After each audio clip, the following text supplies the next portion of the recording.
नमस्कार, मैं मिसेस ममता एस राहुल आप सभी का एमजे कॉलेज के लाइट हाउस प्रोग्राम में आप सभी का फिर से स्वागत करती हूँ।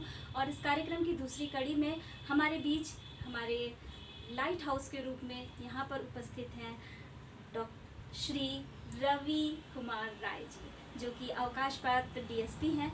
इन्होंने अपने करियर का बहुत ही लंबा समय यहाँ पर हमारे दुर्ग भिलाई में गुजारा है।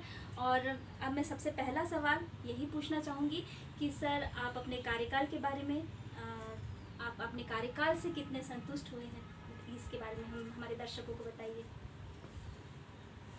देखिए, पहले तो आपको और ये प्रोग्राम देखने वालों को मेरा नमस्कार। संतुष्टि के विषय में आपने पूछा, बड़ी अच्छी बात पूछी है। पुलिस में आना मेरा भी सपना था, जैसा बहुत से युवाओं का सपना रहता है। वो एक किसी कार्यक्रम में मैंने इनको कुमार विश्वास को एक शेर बोलते सुना था कि ये बड़ी खुशी होती है दीवानों को, आप जैसे दीवानों को देखकर, कभी हम भी ऐसे ही थे इस वीराने में। तो स्टूडेंट लाइफ के बाद निश्चित रूप से वर्दी का आकर्षण होता है। लग दक वर्दी में स्मार्ट आदमी चलता, उसका अपराधियों में खौफ हो, थोड़ा सा लोगों में भी सम्मान हो, तो ऐसी नौकरी का चार्म मेरे अंदर भी था और आज भी वो चार्म युवाओं के अंदर बरकरार है। रहा ये कि आपने संतुष्टि पूछी, तो मेरी 35 वर्षों की पुलिस सेवा में मैं अपने कार्यकाल से, अपने कार्यों से और मेरे जो वरिष्ठ जन रहे हैं उनकी मेरे ऊपर छत्र छाया से परम संतुष्ट हूँ। अपने जीवन से परम संतुष्ट हूँ। मुझे न मेरे ऊपर के किसी अधिकारी से कोई शिकायत और ना उस ऊपर वाले से कोई शिकायत।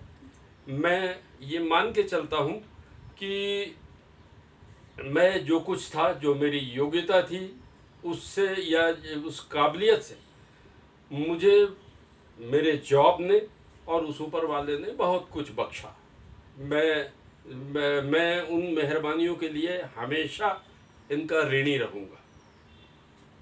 सर, मैं आपसे एक और चीज़ जानना चाहूँगी कि क्राइम और क्रिमिनल के बारे में आपकी जो राय है, आप क्या राय देंगे सर? देखिए, अपन क्राइम होना, अपराध जो है, ये एक शाश्वत प्रक्रिया है, सत्य है। महाभारत काल, रामायण काल में भी आप देखेंगे तो अपराध उस जमाने में भी होते थे। अपहरण हुआ था, सीता माता का अपहरण हुआ था, लड़ाइयाँ होती हैं। हनुमान जी हमारे कोतवाल उस समय हुआ करते थे। अपराध हमेशा होता रहा है, होता रहेगा। और उसको रोकने के लिए अगर कोई सबसे सक्षम कोई संस्था है तो वो पुलिस है। वैसे तो हर नागरिक को बेसिक कर्तव्य है कि हम अपराधों को रोकें और वो करें, लेकिन पुलिस में आपको इसका अवसर और इसके अधिकार हैं। क्राइम कभी बंद नहीं हो सकता। इसलिए नहीं हो सकता कि बहुत सी बातें आदमी को क्राइम कराती हैं। किसी बात पे बदला लेने की प्रवृत्ति, पास में कुछ ना होने की प्रवृत्ति। मेरे पास साइकिल नहीं है और सामने वाला BMW में घूम रहा है, यह अंतर। आदमी ये कभी नहीं सोचता कि उसने BMW प्राप्त करने के लिए कितने पापड़ बेले होंगे। उस सफलता के पीछे छिपी संघर्ष की कहानी उसे नहीं मालूम होती, लेकिन उसे BMW दिखती है और खुद का पैदल चलना दिखता है। नेचुरली शॉर्ट टर्म में वो भी मुकाम हासिल करना चाहता है। तो जब वो इस तरह का मुकाम हासिल करने का ख्वाब देखता है और शॉर्टकट चुनता है, मैंने आपको फिर बता दूं कि कोई भी सफलता का शॉर्टकट नहीं होता, परिश्रम ही उसका विकल्प होता है। आदमी जब शॉर्टकट से कोई चीज़ पाना चाहता है तो वो क्राइम की तरफ झुकता है। क्राइम के सिवाय फिर दूसरा रास्ता नहीं होता। तो मैं अपने दर्शकों को और युवाओं को यही सलाह दूंगा कि सफलता के लिए शॉर्टकट मत अपनाइए, परिश्रम कीजिए, लगन रखिए, हताश मत होइए और ये मानकर चलिए कि आपको सफलता जरूर मिलेगी, जरूर।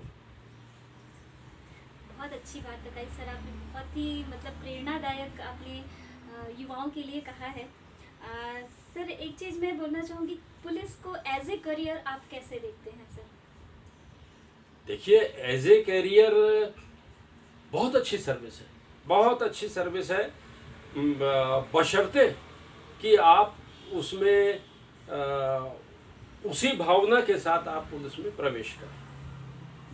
भाई, आपको इस बहाने जनता की सेवा करने मिलती है, देश की सेवा आप करते हैं, सब जगह से लाचार, ठुकराए हुए और पिटे हुए, लुटे पिटे लोगों की आप मदद करते हैं, तो ये अपने आप में परम संतुष्टि होती है।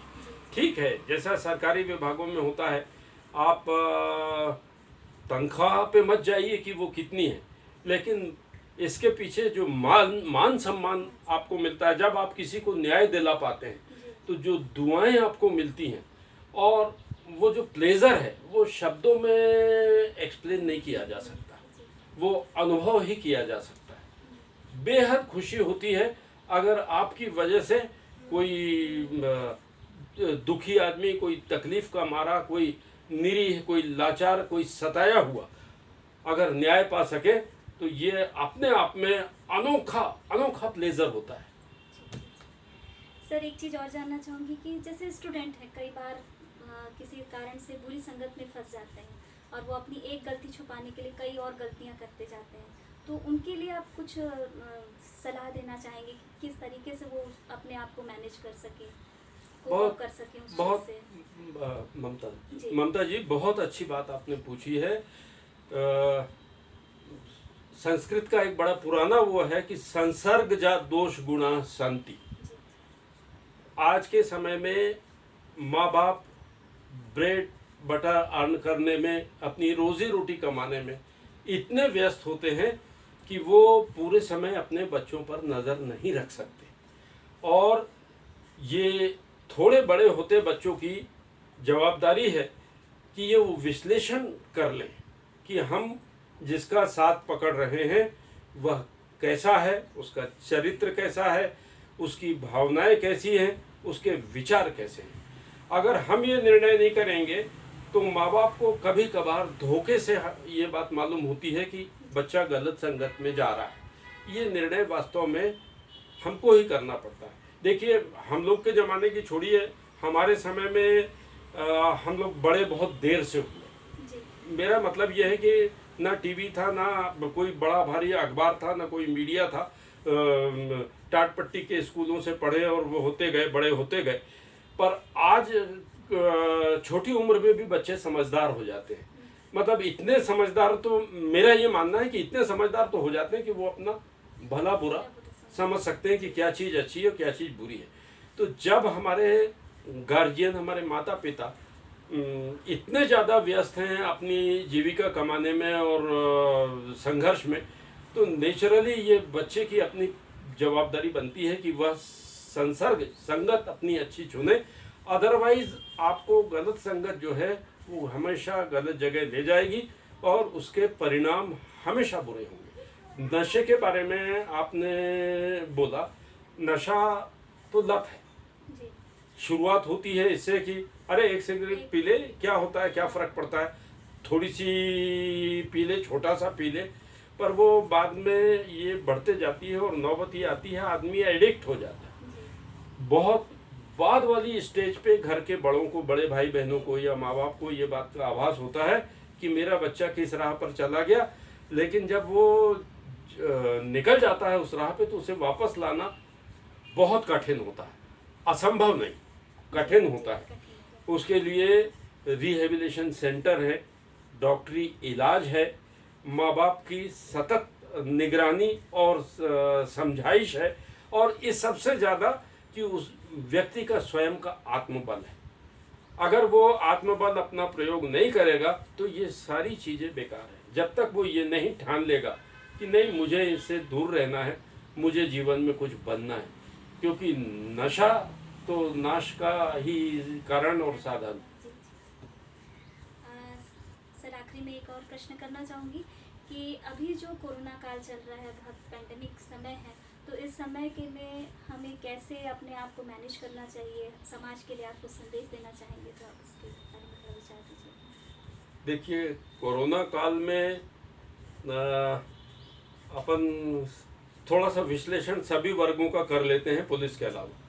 पुलिस और डॉक्टर दो संस्थाएं तो ऐसी हैं कि ये इन्हें तो करना ही करना है। मतलब इनकी ये स्थिति है कि घर में कोई बीमार पड़ा हो, घर जा पाए ना जा पाए, लेकिन ये दोनों संस्थाओं को जुटे रहना और करना पड़ता है। लेकिन जो मुख्य बात है वो नागरिकों की अपनी जिम्मेदारी। जान तो हमारी स्वयं की है ना, हम ये उम्मीद हमेशा करें कि नहीं दूसरे ही हमारी जान की खैर ख्वाही करें, तो ये गलत है। आप देखिए, जितनी बार लॉकडाउन हटता है, लॉकडाउन प्रशासन हटाता है, कोरोना ने लॉकडाउन नहीं हटाया है। हम ये भूल जाते हैं कि कोरोना का भी लॉकडाउन हट गया, लॉकडाउन हटा माने कोरोना चला गया, ऐसा नहीं है। अभी देखिए, जो प्रिडिक्शंस हैं, चाहे वो ज्योतिषियों के हों या वर्ल्ड हेल्थ ऑर्गेनाइजेशन के, अभी फिर से एक लहर तेज आने वाली है, थर्ड वेव जिसको बोल रहे हैं। पर आप देखिए, लॉकडाउन हटने के बाद से सामान्य आप निगाह डालिए, पुलिया पे बैठे, बाजारों में खड़े, चाट के ठेलों पे, मॉल के अंदर आपको लोग लापरवाही करते मिल जाएंगे। गले में हाथ डाले, एक दूसरे से डिस्टेंस भी, सोशल डिस्टेंस भी मेंटेन नहीं किए, बराबर मिल जाएंगे। तो ये तो आमंत्रण देना है। तो जब तक खुद के अंदर अपने जागरूकता नहीं आएगी, हम किसी संस्था या प्रशासन से ये उम्मीद करना बेकार है कि हम कोरोना से लड़ सकेंगे। ये तो स्वयं को जागरूक होना बहुत जरूरी है। हाँ सर, एक चीज़ मेरे मन में अचानक से आया सर, आपको अपने करियर में कभी कोई ऐसा केस मिला जिसको आपको सॉल्व करने में बहुत मज़ा आया हो, या आपने बहुत इंजॉय भी किया हो उस चीज़ को, या कभी बहुत तकलीफ भी हो सकती है आपको हुई होगी, तो ऐसा कोई अनुभव आप हमारे साथ साझा कर सकते हैं? ममता जी,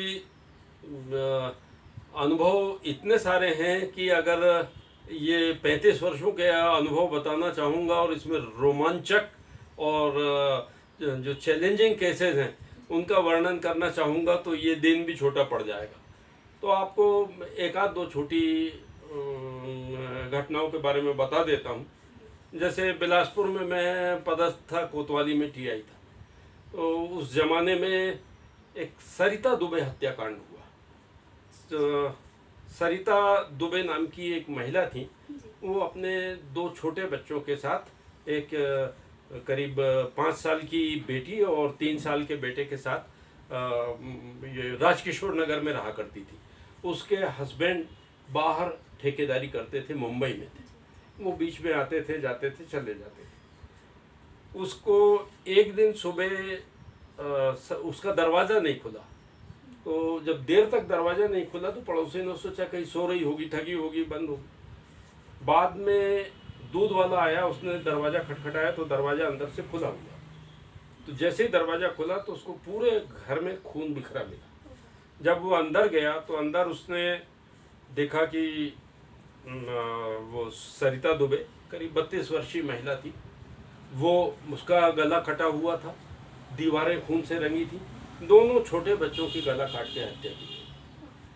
मतलब आपको मैं बताऊं कि विभत्स दृश्य था। बड़े कठोर हृदय वाले लोगों को भी धक्का लगता है ऐसी बातों से। सामान्य आदमी तो देख भी नहीं सकता। हम लोग तो आदी हैं ये सब देखने के, वो करने के। इसके बाद भी इस उम्र के ऐसे लोगों की इतनी नृशंस हत्या देख के वो उस केस को सुलझाने में जो मज़ा आया मैं आपको बता नहीं सकता। कि हम लोगों ने करीब 30 घंटे के अंदर उन अपराधियों को मैंने और मेरी टीम ने पकड़ा। उस समय डॉक्टर आनंद कुमार, जो प्रतिनियुक्ति पे फिर दिल्ली में चले गए, वो एसपी हुआ करते थे बिलासपुर के, वो एसपी थे। हम लोगों ने 30 घंटे के अंदर ना केवल वो केस सुलझाया और अपराधियों को पकड़ा। अपराधियों से पूरी जो वो प्रॉपर्टी ले गए थे लूट की वो रिकवर की। उस केस का चालान न्यायालय में पेश हुआ। उस समय सत्र न्यायाधीश माननीय मिन्हाजुद्दीन साहब थे। उस केस में इन्वेस्टिगेशन इतनी ध्यान देकर और उसे करना पड़ा कि ये बड़ा गंभीर प्रकरण है, किसी भी हालत में से छूटना नहीं चाहिए।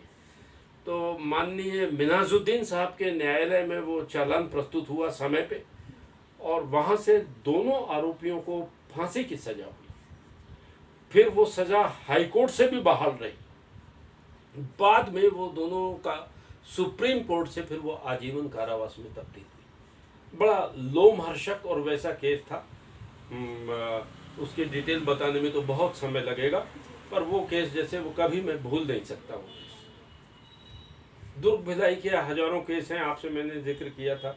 बेचारे ये इसके डेयरी वाले दुबई के बच्चे की हत्या, बहुत सी लूट, और वो बड़े दुर्दांत अपराधी दुर्ग भिलाई में हुए हैं, बहुत दुर्दांत। हमको खुशी है, हमको हमारे वरिष्ठ जनों ने हमारा साथ दिया। उनके सिर पे हाथ रखे बिना कोई आदमी को सफलता नहीं मिलती है, और ऊपर वाला हमारे साथ था। तो मतलब अच्छा, जब कोई केस सुलझा लो तो बड़ा मज़ा आता है, बहुत अच्छा लगता है।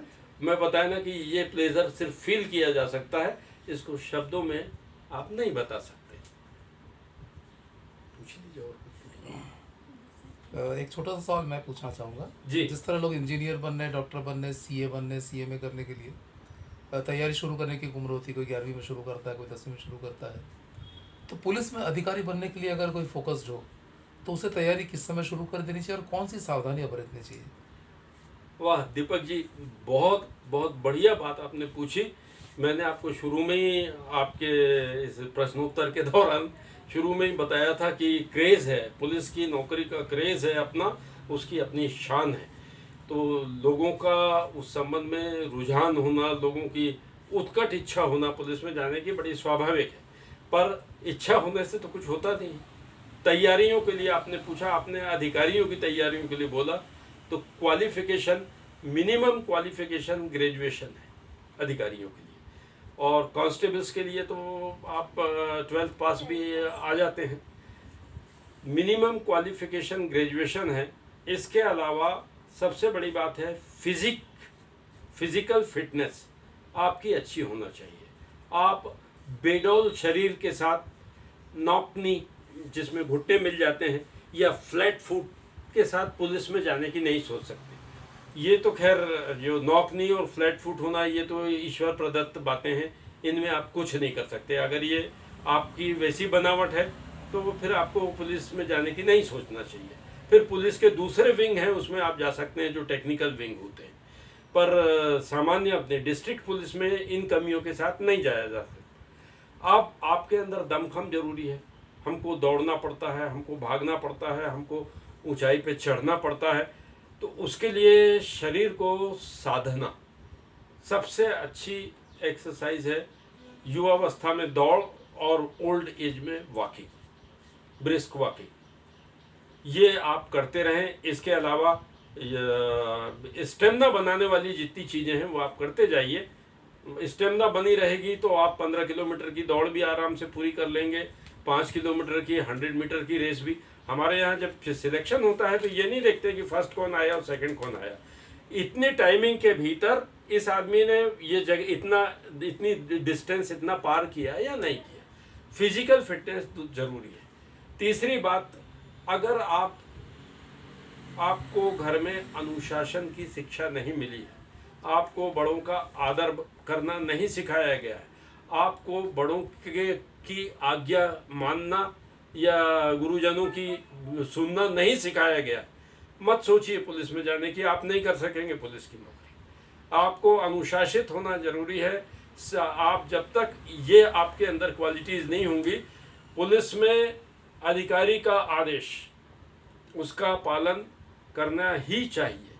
ये पहला अनुशासन है। अगर उसने कुछ बोला उस समय हील हवाला, बहानेबाजी और ना नुकुर या फ्लैटली नो नहीं चलता।